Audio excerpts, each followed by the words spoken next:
Public toilets can be absolutely disgusting, and it's sort of frustrating when you pay for it but can't really use it because of the mess inside. But now there are completely transparent toilet cubicles, and you can actually see if the toilet is good to be used before spending money on it. This innovation comes straight from Japan, but worry not, these toilets won't deprive you of your well-deserved privacy. These new see-through toilets are made with special colored glass that turns opaque when in use. Bonus here, at night, these public toilets can serve as beautiful park lanterns thanks to multicolored lights. Geese are now hired by some police departments in China. The police in one province in China found a new way to keep police stations secure overnight. Instead of using dogs, they've turned to geese. Several years ago, there was reportedly this break-in at a police station, but guard geese saved the day. They spotted the intruder and alerted the police officers before he could steal a confiscated motorbike. Experts think geese make great protectors because they have super sharp senses and are always on high alert. See, geese have hearing and vision, so they can spot trouble from far away. They're also very territorial, which makes them perfect for guarding places like police stations or chicken coops. Unlike dogs who can be bribed with treats, geese stay focused once they start honking. They can be a handful to calm down, but they're pretty low maintenance otherwise. Just feed them cracked corn and grass, and they're good to go. So they can be bribed with treats.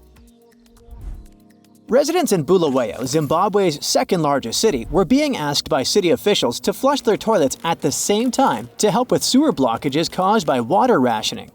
The city council wanted residents to flush at 7:30 p.m. when the water was back on. That synchronized flushing was needed to clear up built-up waste. The first synchronized flushing was successful, but some residents doubted its effectiveness. Despite this, the city planned to continue with the initiative twice a week. City officials hoped this coordinated effort would address sewer issues and minimize damage to the city's infrastructure, even though some residents were skeptical. I bet this tore the fabric of space and time, though, somewhere in the universe. Those who have no one to leave their cat with while on vacay, the solution for you was invented back in the 1970s. Meet Gary Dahl, a guy who created a perfect pet that doesn't need food and an expensive vet checkup. His innovative idea got the name the Pet Rock. Yep, he suggested keeping pebbles as pets. And guess what? This crazy idea made him a millionaire overnight.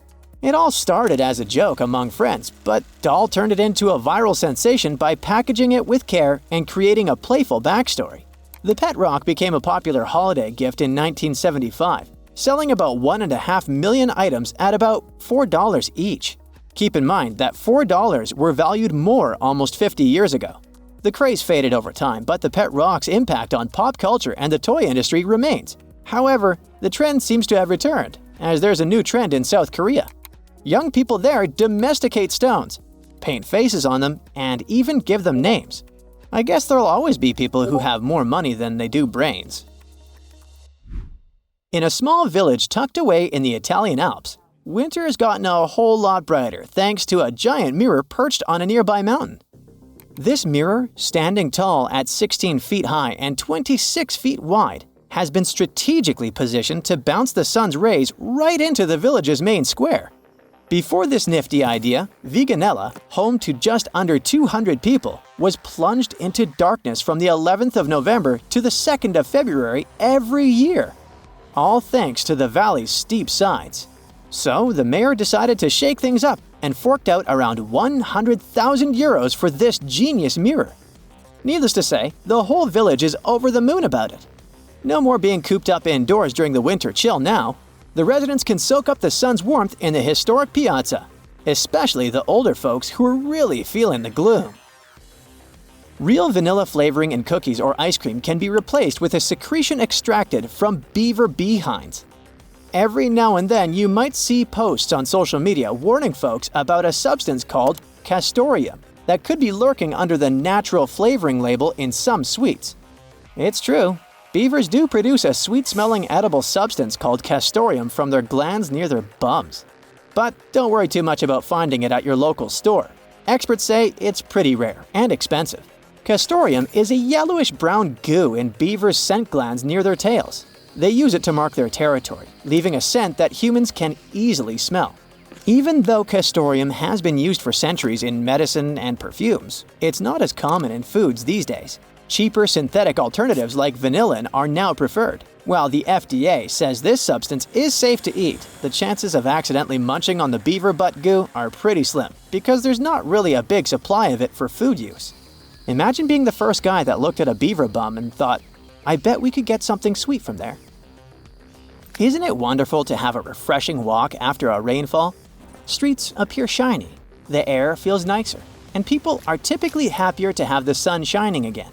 The only downside is dealing with damp benches and chairs. Luckily, innovative designers, particularly from Korea, have devised a clever solution. These benches have slats that can be rotated to the dry side by turning a handle. No more wet pants situations and awkward moments during dates. In LA, some reservoirs have weird-looking black plastic balls that cover the water. These shade balls aren't just for looks, they're part of a huge $34 million project to protect the water supply from pollution and evaporation. By filling the balls with water and releasing millions of them into the reservoirs, the city hopes to save around $250 million compared to other ideas. The idea of using shade balls came from a former biologist at the Los Angeles Department of Water and Power. They got the inspiration from similar balls used to keep birds away from airport drainage ponds. These black balls only cost 36 cents each to make, and now they're floating on water in 4 reservoirs around LA, with 96 million in the LA reservoir alone. The balls are black because they have carbon in them, which helps soak up UV rays. This stops sunlight from getting through the plastic and onto the water. Experts say a lighter color wouldn't work as well. Using carbon in outdoor stuff is pretty common because it helps materials deal with being in the sun all day. Route 66 is a well-known and beloved piece of American history, attracting tourists from all over the world. But did you know that there was once a road that could actually sing? There was a section in New Mexico known as the Singing Road, or the Musical Road. This unique feature played the song America the Beautiful when vehicles drove over rumble strips embedded in the road. Drivers needed to maintain a speed of 45 miles per hour to hear the melody, promoting focus and reducing distractions. While driving over rumble strips for an extended period may not be ideal for tire maintenance, the Singing Road in New Mexico provided a fun and entertaining experience for travelers. The road doesn't sing anymore though, but if you want to have such an experience, there are other musical roads out there. Similar ones can be found in various countries worldwide, including Denmark, Japan, South Korea, Mexico, and San Marino. Artist Alison Schatz has made some cool picket fences out of mirrors that make you think about why we have barriers and make you ponder life. She's been putting these trippy installations in all kinds of places since 2003. The fences reflect the world around them and turn it into something smooth or wacky, depending on where they are. It's easy to imagine neighborhoods feeling more open and friendly with these artsy fences around. But we should probably think about how these new environments might affect the safety of kids, pets, and birds. That's it for today. So hey, if you pacified your curiosity, then give the video a like and share it with your friends. Or if you want more, just click on these videos and stay on the bright side.